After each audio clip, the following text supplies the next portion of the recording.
우리에게 주신 하나님의 말씀은 마태복음 9장 9절에서부터 13절까지의 말씀 한번 교독해서 읽어보도록 하겠습니다. 마태복음 9장 9절에서부터 13절까지의 말씀입니다. 제가 9절부터 읽겠습니다. 예수께서 그곳을 떠나 지나가시다가 마테라 하는 사람이 세관에 앉아있는 것을 보시고 이르시되 나를 따르라 하시니 일어나 따르니라.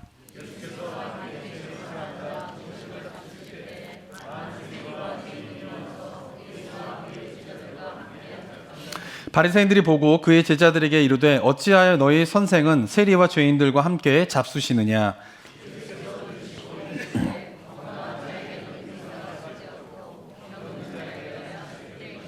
13절 함께 읽겠습니다. 너희는 가서 내가 긍휼을 원하고 제사를 원하지 아니하노라 하신 뜻이 무엇인지 배우라. 나는 의인을 부르러 온 것이 아니요 죄인을 부르러 왔노라 하시니라. 아멘. 오늘 본문의 말씀은 예수님의 12 제자 가운데 한 제자인 마태를 부르시는 장면에 대한 것을 이야기를 하고 있습니다. 9절에 보게 되면 예수님께서 어느 날 지나가시다가 세관에 앉아있는 마태를 보시게 됩니다. 그리고 그에게 따르라 말씀하시자 마태는 일어나서 곧 예수님을 따르게 됩니다. 자, 근데 여기서 세관에 앉아있는 것을 보셨다 이렇게 됐는데, 여기서 말하는 세관에 앉아있다라고 하는 것은 그냥 멍하니 앉아있다라는 의미가 아니라 세관에서 일하고 있었다라고 하는 의미를 가지고 있습니다. 세리였던 마태는 여느 때와 같이 세관에 앉아서 열심히 일을 하고 있는데 어느 날 예수님께서 마태를 찾아오시게 되었고 마태를 부르시게 되었고, 그리고 그래서 마태가 예수님을 쫓게 된 것입니다. 자, 오늘 본문을 이해하기 위해서는 먼저 예수님 당시에 세리가 누구인가에 대한 것을 우리가 좀 이해를 해야 됩니다. 예수님 당시 유대인들은 로마 제국 아래에 있었기 때문에 로마 제국 아래에 있는 모든 민족들은 로마에 세금을 바쳐야 했습니다. 세리는 바로 이 로마에 세금을 바치는, 세금을 거두어 들여서 세금을 바치는 역할을 하는 사람들이 바로 세리입니다.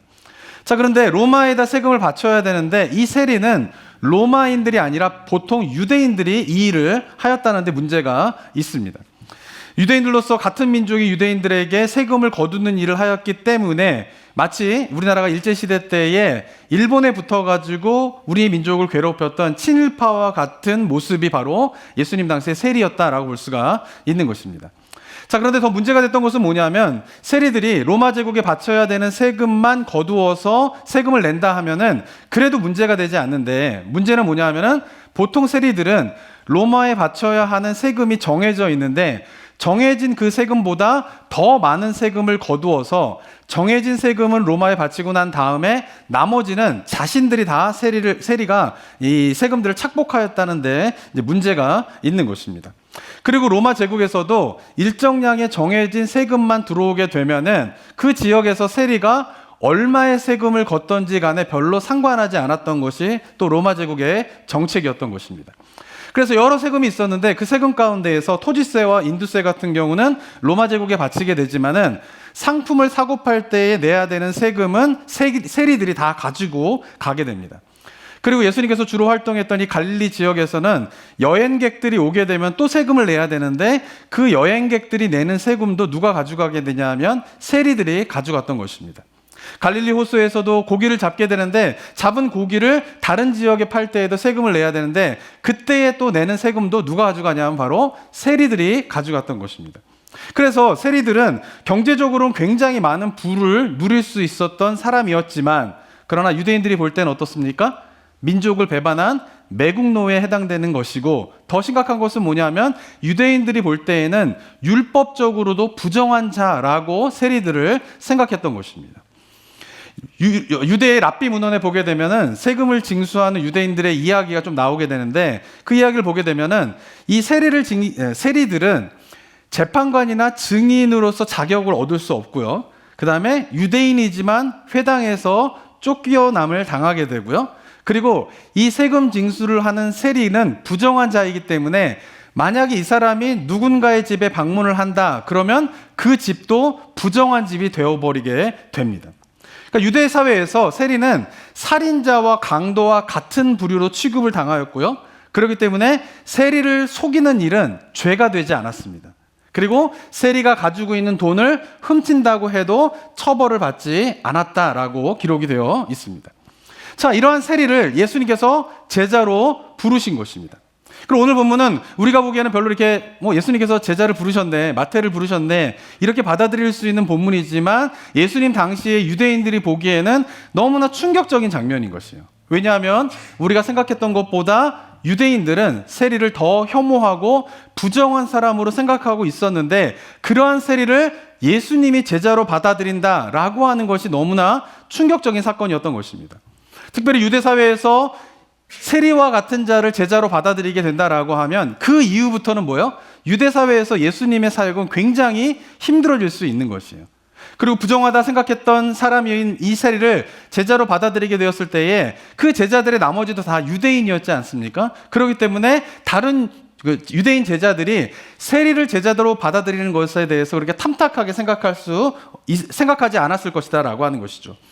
세리를 제자로 삼은 예수님은 유대인들이 좋은 시선으로 보지 않을 것이고 제자들 가운데 불화가 일어날 수도 있고 그리고 앞으로 사역하는 데에도 굉장히 문제가 있을 수 있음에도 불구하고 예수님은 이러한 모든 상황을 다 아심에도 불구하고 세리인 마태를 제자로 부르셨다라고 하는 것입니다. 이유가 무엇 때문일까요? 자, 이뿐이 아닙니다. 예수님은 세리 마태의 집에 가서 식사까지 하시게 됩니다. 10절과 11절 한번 볼까요? 한번 읽어보겠습니다. 시작. 예수께서 마태의 집에 앉아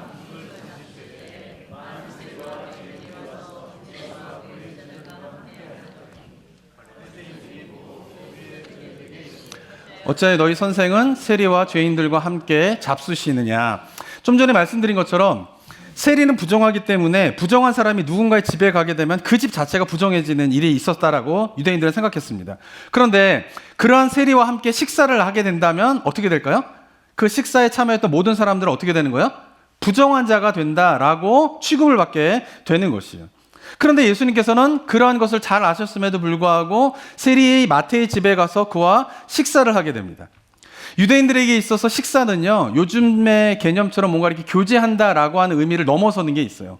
그것은 뭐냐면 당시 유대인 사회도 계급 사회였기 때문에 식사는 아무하고만 하는 게 아니라 어떻게 해요? 같은 계층에 있는 사람들하고만 식사를 하게 되어 있습니다. 자기보다 낮은 사람과 계층과 식사를 한다? 있을 수 없는 일이에요. 그래서 유대인들이 어떻게 합니까? 바리새인들이 예수님이 마태의 친구들과 식사하는 장면을 보고는 뭐라고 이야기하죠? 11절에서 어찌하여 너희 선생은 세리와 죄인들과 함께 식사를 하느냐라고 이야기를 하는 거예요. 바리새인들이 어떻게 마태가 초대한 마태의 친구들이 죄인이었다라고 하는 사실을 알 수 있었을까요? 알 수가 없어요. 그들이 무슨 죄를 졌는지 바리새인들은 알 수가 없어요. 그런데 왜 죄인이냐라고 단정짓냐 하면 세리가 죄인인데 부정한 자인데 그 부정한 사람과 식사를 할 수 있을 사람은 누구밖에 없어요?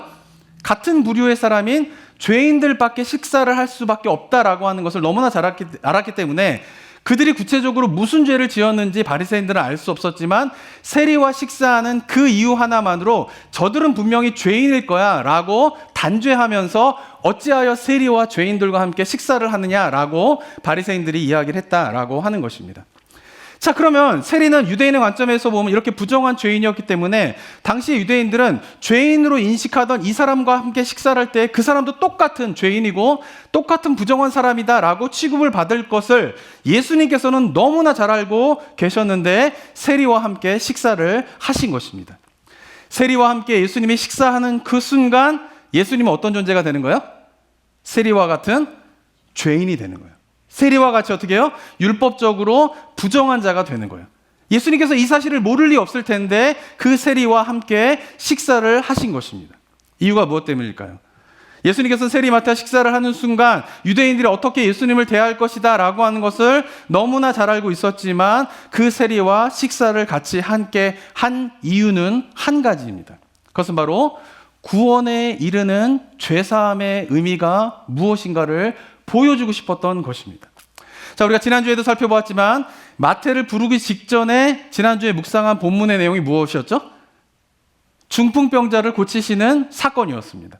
예수님께서는 중풍병자의 믿음을 보시고 병을 고쳐주시기 전에, 보통 믿음을 보시고 병을 고쳐주시는데 믿음을 보시고 병을 고쳐주시기 전에 뭐를 선포하시죠? 죄사함을 먼저 선포하시고 그리고 어떻게 해요? 병을 고쳐주시는 거예요. 이유가 무엇 때문이냐면은 병 고치는 것보다 죄사함의 은혜가 얼마나 큰지, 병 고침을 받는 것보다 죄사함을 받는 것이 얼마나 가치로운지를 깨닫게 하기 위하여서 예수님께서 중풍병자의 죄사함을 선포하신 것이에요. 그리고 난 다음에 이어지는 사건이 뭡니까? 마태를 부르시는 사건이 바로 이어지게 되는 것이에요. 왜냐하면 마태는 어떻습니까? 당시 유대인들이 생각하기에는 가장 심각한 죄인인데, 그 심각한 죄인을 제자로 부르시면서 그 심각한 죄인과 함께 식사를 하시면서 예수님께 스스로 그 죄인으로 낮아지시게 되면서 보여주고 싶었던 것은 뭐냐? 바로 그 죄사함의 의미가 무엇인가를 마태를 부르시면서 예수님께서 보여주시기 원하셨기 때문이다 라고 하는 것입니다. 사랑하는 성도 여러분, 진정한 죄사함의 의미가 무엇인지 아십니까? 그것은 나를 얽매이고 있는 죄의 사슬로부터 자유함을 누리는 것이 뭐예요? 죄사함의 은혜인 것입니다. 말씀드린 것처럼 마태는 세리로 살면서 늘 사람들의 조롱과 비난을 받으며 살았습니다. 아마도 마태가 세리가 된 것은 보다 나은 삶을 살기 위한 선택이었을 것이에요. 왜냐하면 당시에 유대인들이 로마 제국 아래에서 피지배민으로 살았기 때문에 피지배민으로 사는 삶은 그렇게 녹록한 삶이 될 수가 없었던 것이에요. 마태는 그래서 이러한 피지배인의 삶으로 살던 것에서 벗어나고 싶었을 것이에요. 그래서 뭐요? 선택한 것이 바로 세리인 것입니다. 세리가 되면 어떻습니까? 돈도 많이 벌게 되고요. 세리가 되면 어떻습니까? 로마 제국의 공무원이 되기 때문에 피지배인으로 사는 것보다는 더 나은 삶을 살 수 있을 것이다 라는 기대하는 마음으로 세리의 직업을 선택했던 것입니다. 하지만 실상 어떻습니까? 피지배인이라는 사슬에서는 벗어났지만, 가난함이라는 사슬에서는 벗어났지만, 새로운 사슬이 어떻게 해요? 마태를 올가매게 되었던 것입니다. 민족의 배신자라고 하는 사슬이 마태에게 씌워지게 되었고요. 사람들의 비난과 조롱이라는 새로운 사슬이 그의 삶에 메어지게 되었던 것입니다. 하나의 사슬을 벗어나기 위해서 선택한 길이었지만 그 길은 참된 자유를 향하여서 나아가게 되는 길이 아닌 또 다른 새로운 사슬에 매이게 되는 길이었다라고 하는 것을 마태는 뒤늦게 깨달았다라고 하는 것입니다. 사랑하는 성도 여러분, 우리도 마찬가지입니다. 우리가 이 땅을 살아가면서 빨리 깨달아야 할 것이 있어요. 그것은 뭐냐면은 바로 마태와 같이 우리 인간의 삶은 나를 묶는 것으로부터 벗어나기 위해서 무엇인가를 선택하지만 그 선택은 진정한 자유를 누리게 되는 선택이 아니라 새로운 사슬에 묶이게 되는 길이 될 수밖에 없다라고 하는 사실을 빨리 깨닫는 것이 뭐예요? 지혜인 것이에요. 가난이라고 하는 사슬에 벗어나기 위해서 사람들은 미친 듯이 돈을 벌지만 결국은 어떻게 됩니까? 돈이라고 하는 사슬에 매이게 되는 것이에요. 외로움이라고 하는 사슬에서 벗어나기 위해서 사람들을 찾아 헤매이지만 결국은 어떻게 됩니까? 관계라고 하는 사슬에 매이게 되는 것이죠. 비교하면서 열등감에 사로잡히게 될 때에 그 비교라고 하는 사슬에서 벗어나기 위하여서 열심히 노력하여서 실력을 쌓게 되지만 결국 이르게 되는 사슬은 뭡니까? 교만이라고 하는 사슬에 묶이게 되는 것이 뭐예요? 우리가 살고 있는 삶의 모습이다라고 하는 것이에요. 그러니까 이처럼 죄인 된 인간은 죄의 사슬에 어딘가에는 매일 수밖에 없다라고 하는 이 현실을 빨리 깨달아야 하는 것이에요. 그래서 성경에서는 뭐라고 이야기합니까? 모든 사람들이 뭐라고 이야기했어요? 죄인이라고 이야기를 하고 있는 것이에요. 그것은 단순히 죄의 본성에 대한 이야기만 하고 있는 것이 아니라 인간의 삶 가운데에서 죄의 사슬에서 결코 벗어날 수 없는, A라고 하는 사슬에서 벗어나기 위해서 새로운 선택을 하고 노력을 하지만, 그런데 A라고 하는 사슬에선 벗어날지 모르겠지만 B라고 하는 새로운 사슬에 또 묶이게 살아가게 되고, B라고 하는 사슬에서 벗어나서 또 노력을 하지만 B라고 하는 사슬에서 벗어날지는 모르겠지만 C라고 하는 사슬에 또 매이게 되면서 계속 죄의 사슬에 묶이면서 살아갈 수밖에 없는 것이 바로 인간의 삶이기 때문에 성경은 모든 사람이 죄인이다라고 선언하고 있는 것입니다. 이 죄의 사슬에서 벗어날 수 있는 유일한 방법이 무엇일까요? 그것은 바로 예수 그리스도의 긍휼만이 이 죄의 사슬에서 벗어날 수 있는 것입니다. 이것이 바로 죄사함의 의미이며 바로 구원인 것입니다. 사랑하는 성도 여러분, 예수님의 죄사함의 은혜를 우리가 생각할 때에 이거를 천국에 들어갈 때에만 필요한 거다라고 생각하는 경향이 굉장히 많이 있어요. 그런데 예수님께서 이야기하시는 죄사함의 은혜는 뭔가 천국에 들어갈 때에 필요한 것만이 아니라, 물론 그때도 필요합니다. 심판에서 뭐 면제되고 뭐 이런 부분에 대한 것들만 생각하는 경우가 많이 있어요. 그런데 정말 예수 그리스도의 죄사함의 은혜는 바로 이 땅에서 우리가 참된 행복을 누리기 위해서는 반드시 경험해야 할, 일상에서 체험되어야 할 일임을 우리 성도님들이 깨달으시기 바랍니다. 왜냐하면 이 땅에서 삶이 고난한 이유가 무엇 때문입니까? 그것은 바로 죄의 사슬에 우리가 매어 있기 때문에 그런 것이요. 그리고 그 죄의 사슬에서 벗어나는 길은 오직 예수 그리스도께로 나아가는 길밖에 없다라고 하는 사실을 우리가 늘 경험하면서 주님 앞에 나아가게 될 때에 우리 삶을 묶고 있는 그 사슬에서부터 하나둘씩 벗어나게 되면서 우리가 참된 자유와 행복을 맛볼 수 있게 되는 것입니다. 자, 이를 위해서 우리가 해야 할 일이 있어요. 그것은 뭐냐? 바로 예수님을 나의 삶으로 초대를 해야 됩니다. 예수님이 우리의 삶의 안으로 들어오셔야지 어떻게 해요? 죄의 사슬로부터 해방케 되어지게 되는 일들이 먼 미래에 주님이 오시는 그날에 재판할 때에 경험되어지는 것이 아니라 우리의 삶 속에서, 일상의 삶 속에서 그 사슬로부터 벗어나게 되는 일들이 경험될 수 있다라고 하는 것이요. 세리의 삶을 살던 마태를 찾아오신 것은 누구였죠? 예수님이셨어요. 하지만 자신의 삶에 예수님이 찾아오시게 되자 마태가 한 일이 있었습니다. 그것은 뭐냐면 예수님을 자신의 집으로, 자신의 삶으로 마태가 초대를 한 것이에요. 마태복음 9장 10절에 보면 이렇게 기록되어 있는데, 예수께서 마태의 집에서 앉아 식사를 잡수실 때에, 마태복음에서는 어떻게, 왜 예수님께서 마태와 함께 식사를 하게 되었는가에 대한 이유가 나와 있지 않습니다. 그런데 누가복음에 보게 되면 5장 29절에 이렇게 기록되어 있습니다. 함께 읽어볼까요? 시작. 레위가 예수님을 위하여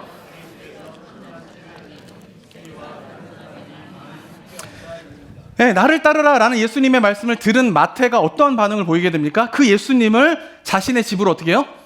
초대를 합니다. 예수님을 위하여서 큰 잔치를 벌려서 예수님을 어떻게 해요? 자기의 집으로 초대를 한 것이에요.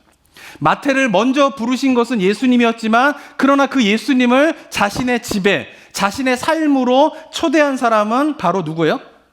마태였다라고 하는 것입니다. 이것이 굉장히 중요합니다.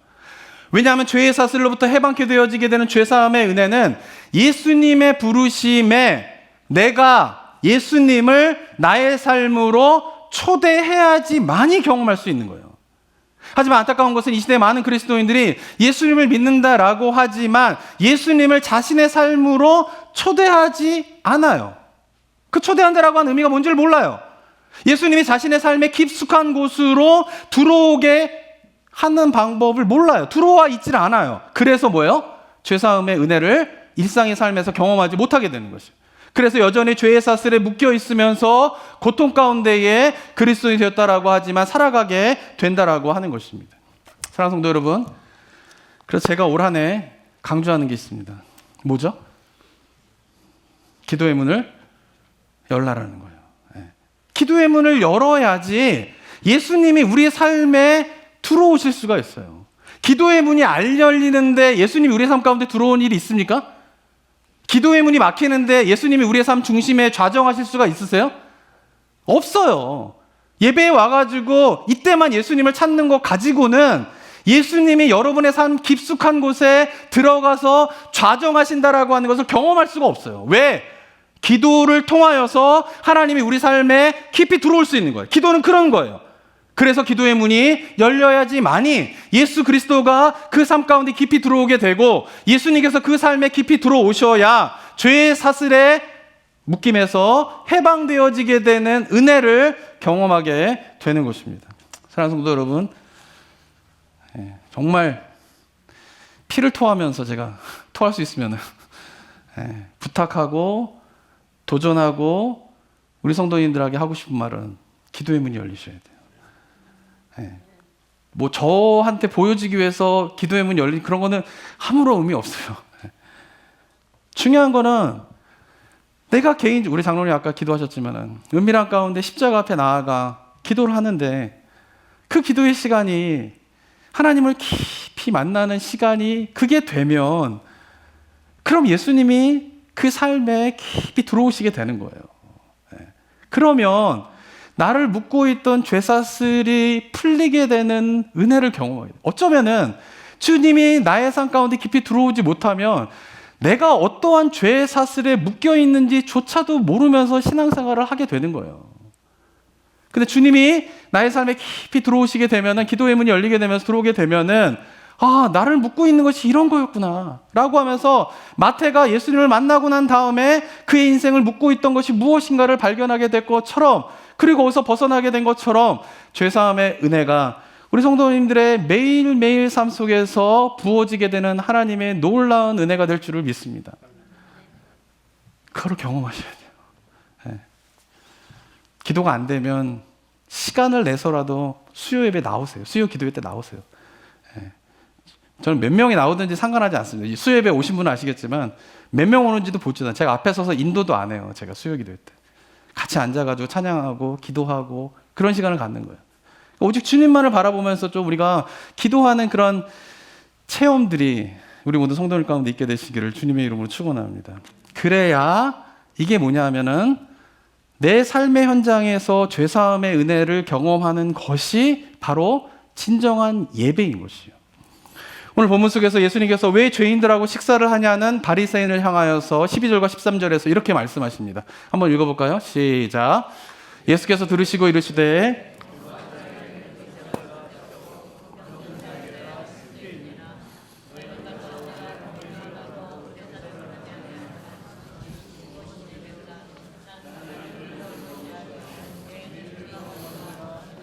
예수님께서 이 땅에 오신 이유가 무엇 때문이라고 말씀하십니까? 병든 자들을 고치기 위함이다라고 말씀을 하십니다. 근데 병든 자들 고치기 위함이다라고 말씀하시고 난 다음에 이어서 하시는 말씀이 뭐냐면 구약에 기록된 내가 긍휼을 원하고 제사를 원치 아니하노라라고 하는 그 말뜻이 무엇인가를 너희가 좀 깨달아야 된다라고 이야기를 하고 있는 것이에요. 이 두 가지가 어떤 연관이 있을까요? 병자를 고치는 것, 죄사함을 받는 것과 긍휼을 원하지 아니하고 제사를 원한다라고 하는 것이 어떤 관련이 있는가라고 하는 것입니다. 이 말씀은 호세아서 6장 6절에 나오는 말씀입니다. 호세아서 6장 6절에 보면 한번 또 읽어볼까요? 밑에 있습니다. 시작. 나는 인애를 원하고 제사를 원하지 아니하며 번제보다 하나님을 아는 것을 원하노라. 여기서는 호세아서에서는 우리나라 말 번역으로 인애라고 번역을 했지만 인애, 긍휼 다 같이 히브리어로 헤세드라고 하는 단어입니다. 이 헤세드라고 하는 단어는 긍휼, 인애, 은혜 다 이렇게 번역을 할 수 있는 것이요. 같은 말을 하는 것이요. 자, 그런데 호세아 선지자가 하나님의 뜻이 무엇이냐 하면 인애를 원하고, 하나님은 인애를 원한다는 거예요. 긍휼을 원한다는 거예요. 그리고 제사를 원하지 않는다라고 이야기하고 있는데 도대체 하나님께서 원하시는 긍휼이 무엇이냐는 거예요. 그 긍휼을 하나님께서 받으시지 않으시면은 이스라엘 백성들은 호세아서 선지자 때 제사를 빠지지 않고 드렸어요. 모든 율법에 기록된 모든 제사들을 제물을 가지고 와서 정성스럽게 모든 제사를 다 드렸어요. 그런데 하나님께서 그 제사를 받지 않으신다라고 이야기를 하고 있는 거예요. 이유는 무엇 때문이냐면 그 가운데에 긍휼이 없기 때문이에요. 긍휼을 원하는데 긍휼이 아닌 뭐요? 제사를 드리고 있기 때문에 나는 그 제사를 받지 않겠다라고 이야기를 하고 있는 것입니다. 자, 그렇다면 하나님께서 원하시는 긍휼이라고 하는 것이 도대체 무엇이냐라고 하는 것이죠. 그것은 바로 호세아서 6장 6절 앞절에 보게 되면 1절부터 3절에서 이런 말씀을 기록하고 있습니다. 6절 1절부터 3절까지 한번 또 읽어보겠습니다. 시작. 오라 우리가 여호와께로 돌아가자. 여호와께서 우리를 찢으셨으나 여호와께서 이틀 후에 우리를 살리시며 셋째 날에 우리를 일으키시리니 우리가 그의 앞에서 살리라. 그러므로 우리가 여호와를 알자. 힘써 여호와를 알자. 그의 나타나심은 새벽빛같이 어김없나니 비와 같이 땅을 적시는 늦은 비와 같이 우리에게 임하시리라. 내가 긍휼을 원하고 제사를 원하지 아니한다라고 하는 말을 하기에 앞서서 여호와 하나님께서 이스라엘 백성들을 향하여서 말씀하시는 내용이 뭡니까? 여호와께로 돌아가자라는 거예요. 여호와 앞에서 우리가 살자는 거예요. 그리고 어떻게 해야 되는 거야? 여호와를 알되 힘써 알자라고 이야기를 하고 있는 것입니다. 하나님께서 제사 가운데에서 받기 원하시는 긍휼이라고 하는 것이 뭐예요? 그것은 바로 하나님을 향한 갈증이에요. 갈증. 여호와 앞에 나아가고 여호와 앞에서 살고자 하고 여호와 앞에서 그런 가운데서 힘써 여호와를 알고자 하는 그 마음을 제사 가운데에서 드려지지 않는다. 다시 바꿔 말하면 그것은 제사에서만 드려질 것이 아니라 뭐요? 일상의 삶이 그래야 되는 거예요. 일상의 삶이 어떻습니까? 여호와 앞에 나아가려고 하고 일상의 삶이 여호와를 힘써 알려고 하는 그 삶의 모습 가운데에서 하나님을 향한 긍휼, 하나님의 긍휼을 사모하고 그 하나님을 향하여서 긍휼을 마음을 드리게 되는 그 제사를 원하신다라고 하는 것이에요. 그래서 6절에서 뭐라고 이야기합니까? 나는 인애를 원하고 제사를 원하지 아니하며 번제보다 뭐요? 하나님을 아는 것을 뭐예요? 원하노라라고 하는 거예요. 하나님과 경험하는 게 없으면 하나님을 알 수가 없는 거예요. 하나님과 경험하지 아니하면서 하나님을 알지 못하는 가운데에서 형식적인 제사로 드리는 것은 하나님께서 받는 제사가 아니다라고 이야기를 하고 있는 것입니다. 그리고 하나님을 힘써 알게 될 때에 무엇을 경험하게 되는 거예요? 죄사함의 은혜를 경험하게 되는 것이에요. 사랑하는 성도는 우리가 예수 그리스도의 보혈로 죄사함의 은혜를 어떻게 경험할 수 있습니까? 하나님께 나아가야 돼요. 이걸 다시 말로 하면 마태처럼 주님이 부르실 때에 그 주님을 나의 삶으로 어떻게 하셔야 돼요? 초대하셔야 돼요. 나의 삶의 깊은 곳으로 들어오실 수 있도록 문을 열어야 돼요. 그래서 그 주님이 나의 삶 가운데 좌정하시면 내가 여호와를 알게 되는 거예요. 그리고 여호와를 알게 되면 어떻습니까? 죄사함의 은혜, 나를 올가매고 있는 죄의 사슬로부터 벗어나게 되면서 죄사함의 은혜를 경험하게 되고, 그 죄사함의 은혜를 경험한 자는 여호와 하나님을 찬양하지 않을 수가 없는 거예요. 제사를 드리지 않을 수가 없는 거예요. 예배를 드리지 않을 수가 없는 거예요. 그것이 뭐냐면 바로 여호와 하나님께서 원하시는 제사이다라고 이야기를 하고 있는 것입니다. 사랑하는 성도 여러분, 우리가 매주마다 예배를 드리는데 이 예배가 그냥 이 자리에 와서 참석하는 예배가 아니라 우리의 삶 속에서 여호와 하나님이 우리 삶 가운데 깊이 들어오심으로 말미암아 나를 묶고 있는 죄의 사슬로부터 해방케 되어지게 되는 체험을 하고 난 사람들이 그 은혜의 죄사함의 은혜가 얼마나 큰 것인가를 알기 때문에 이 자리에 와서 주님을 찬양하고 주님 앞에 감사합니다 고백하고 주님은 유일한 나의 구원자가 되십니다 라고 고백하는 그러한 예배가 우리 모든 성도님들이 매주마다 드려지게 되는 예배가 되시기를 주님의 이름으로 축원합니다. 마태는 그러한 은혜를 경험한 것이에요. 그래서 예수님의 자신의 삶으로 초대함으로써 죄사함의 은혜를 경험한 마태는 그 이후부터 완전히 다른 인생을 살아가게 됩니다.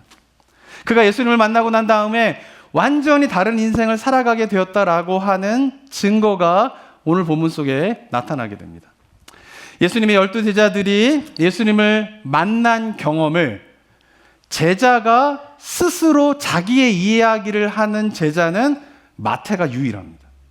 다른 제자들도 예수님을 어떻게 만나게 됐는가가 복음서에 기록되어 있지만 그 기록은 예수님을 만난 제자가 직접 내가 예수님을 어떻게 만났는가를 고백하는 것이 아니라 제3자가 베드로가 어떻게 예수님을 만났는지, 야고보가 어떻게 예수님을 만났는지 이렇게 다 이야기를 하고 제3자가 이야기를 하고 있는 것이에요.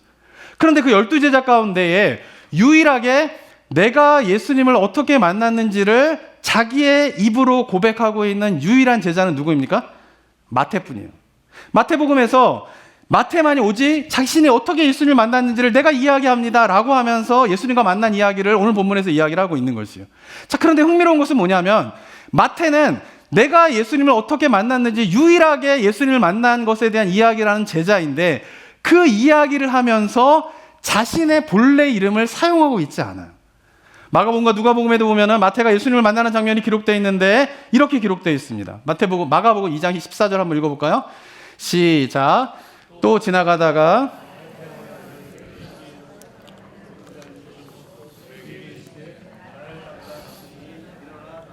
마가복음에서는 마가가 이름을 뭐라고 하고 있어요? 레위라고 이야기를 하고 있어요. 누가복음 5장 27절에 또 어떻게 기록되어 있습니까? 읽어볼까요? 시작. 그 후에 예수께서 나가사 레위라 하는 세리가 세관에 앉아있는 것을 보시고 나를 따르라 하시니, 역시 이름이 뭐예요? 마태의 본래 이름이 무엇이었을까요? 레위예요. 레위가 본래 이름인데 자기가 예수님을 만난 스토리를 이야기할 때는 자신을 레위라고 소개하고 있지 않고 누구라고 소개하고 있어요? 마태라고 소개하고 있는 것이에요. 이유가 무엇 때문일까요? 그것은 바로 예수님을 만나고 난 이후에 세리 레위로서의 삶을 완전히 끊어버렸기 때문에 그런 것이에요. 예수님을 만나고 난 다음에 완전히 새로운 삶을 살아가게 되면서 그의 이름은 더 이상 레위가 아니라 마태라고 하는 이름으로 살아가게 되는데, 예수님을 만난 이후의 삶은 더 이상 세리 레위의 삶이 아니라 새로운 인생을 산 마태의 삶을 살아가게 되었기 때문에 자신이 예수님을 어떻게 만났는가에 대한 이야기를 할 때 나는 레위입니다 이야기하지 않고 나는 마태입니다 라고 이야기를 하고 있는 것이에요. 마태의 이름의 뜻이 무엇일까요? 오늘 설교 제목이 뭐죠? 나는 하나님의 선물입니다. 마태 이름의 뜻이 뭘까요? 하나님의 선물이라는 뜻이에요. 마태는 자기가 예수님을 어떻게 만났는가에 대한 이야기를 할 때에 나는 레위가 아니라 나는 마태입니다 이야기를 하는 거예요. 근데 그 말이 무슨 뜻이에요? 나는 하나님의 선물입니다 라고 이야기를 하고 있는 것이에요. 예수님을 만나고 난 다음에 그의 인생은 완전히 달라졌어요. 그래서 예수님을 만나고 난 다음에 인생은 하나님께서 나에게 선물과 같이 주신 인생입니다 라고 하면서 그 예수님을 내가 어떻게 만났는가를 이야기할 때 나는 더 이상 레위가 아니라 나는 마태 하나님의 선물입니다 라고 마태가 이야기를 하고 있다라고 하는 것입니다. 사랑하는 성도 여러분, 저는 우리 성도님들도 마태와 같은 고백이 있게 되기를 주님의 이름으로 축원합니다. 예수님을 만난 그 순간부터 내 인생은 내게 아니에요. 내가 살게 된 것은 그 이후부터는 내가 사는 것이 아니라 오직 그리스도께서 사신 것이고, 그렇기 때문에 그 이후로부터의 인생은 하나님께서 나에게 선물과 같이 주신 인생입니다 라고 고백할 수 있는 삶이 우리 모든 성도님들 가운데 있게 되길 주님의 이름으로 축원합니다. 하나님을 향하여서도 하나님, 주님을 만나고 난 다음에 내 인생은 주님이 선물과 같이 주신 인생입니다. 감사합니다.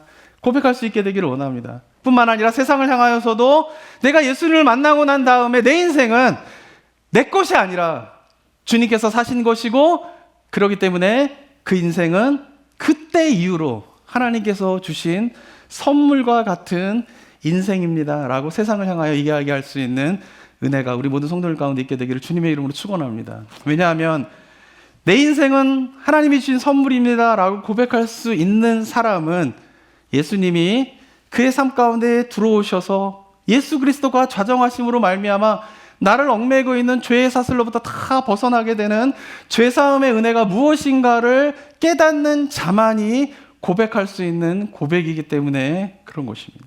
그리고 그 고백을 할 수 있다라고 하는 것은 내 삶에 예수 그리스도가 오셔서 나를 얽매이고 있는 죄의 사슬로부터 자유케 되어지게 되는 죄사함의 은혜를 받았다라고 하는 증거이기 때문에 그런 것입니다. 그런 은혜의 삶이 이곳에 계신 모든 성도님들의 삶의 모습 되시기를 주님의 이름으로 축원합니다. 사랑과 은혜가 충만하신 하나님 아버지,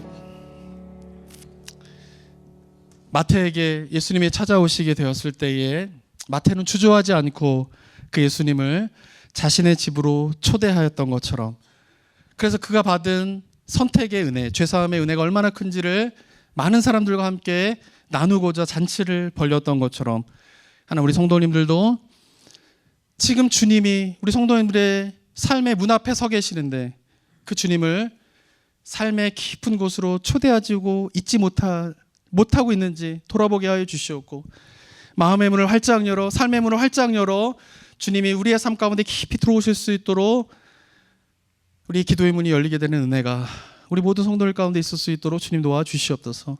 그래서 은밀한 가운데에 주님 앞에 기도하며 나아갈 때에 나의 삶으로 나의 영혼 가운데 깊이 들어오셔서 나의 삶에 좌정하시는 것만으로도 나를 묶고 있던 죄의 사슬로부터 해방되어지게 되며 내가 알지 못했던 죄의 굴레에서부터 벗어나게 되는 그런 놀라운 은혜가 우리 모든 성도님들의 삶의 일상이 될 수 있도록 주님 역사하여 주시옵소서.